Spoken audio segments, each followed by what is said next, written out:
নমস্কার, this is হৌ ভাই। তো চলে আসলাম আমরা রিজনিংয়ের একটা খুব গুরুত্বপূর্ণ পার্ট, যেটি কোনো না কোনো পরীক্ষায় প্রতি বছরই আসে। কেমন আছে দেখে নাও।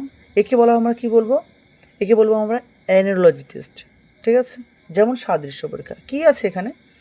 হাতি যদি হরিণ হয়, হরিণ যদি ব্যাঙ হয়, ব্যাঙ যদি সিংহ হয়, সিংহ যদি সাপ হয়, সাপ যদি ফড়িং হয়, ফড়িং যদি বাঘ হয়, তবে সেই সংকেত অনুযায়ী বিষধর সাপ কি বা বিষধর প্রাণী কি? সাপ বলছে, বিষধর প্রাণী কি? তো আমরা বিষধর প্রাণী বলতে কি বুঝি? সাপকে বুঝি। আমাদের এগুলো এমন ধরনের প্রশ্ন থাকলে আমরা কী করবো? কোনো কিছু দেখার দরকার নেই, আমরা লাস্ট দেখবো কী অ্যান্সার চেয়েছে।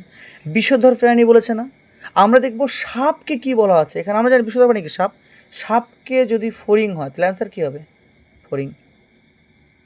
সাপকে যদি ফড়িং হয়, মানে সাপ যদি ফড়িং হয়, তাহলে এখানে বিষধর সাপ, বিষধর প্রাণী কি? সাপ।